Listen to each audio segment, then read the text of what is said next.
Alla vigilia della partenza ufficiale della stagione 2019-2020 per la Raymond Handball Sassari, ne parliamo con il suo presidente che presenta un torneo internazionale, davvero una cosa importante per una città come Sassari che si rituffa nel panorama continentale con un torneo di ottimo livello. Sì, è un torneo che ci permetterà di confrontarci con delle squadre molto importanti, di un livello anche superiore al nostro.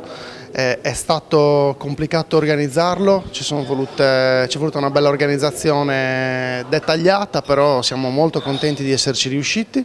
Crediamo di regalare ai nostri tifosi comunque un bello spettacolo per 3 giorni.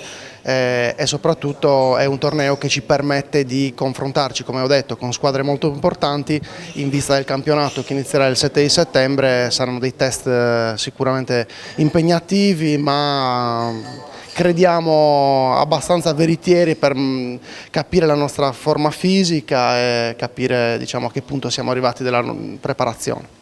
Squadra rinnovata in quasi tutti i reparti, idee chiare, è chiaro che rappresenteremo la Sardegna e vorremmo farlo nel migliore dei modi. Assolutamente, ci voleva comunque un cambio rispetto alla passata stagione, perché la differenza tra la 2 e la 1 è una differenza importante, quindi dovevamo comunque adeguarci alla categoria.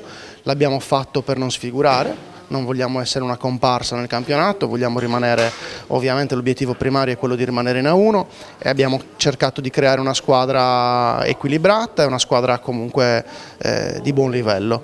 Per questo siamo riusciti comunque a prendere 9 giocatori, qualcuno più giovane, altri invece più esperti con degli anni di A1 alle spalle importanti, in squadre importanti, e siamo assolutamente soddisfatti fino adesso delle scelte che abbiamo fatto. Un torneo che parte venerdì, finirà domenica, girone all'italiana, quindi bisogna giocarsela con tutti.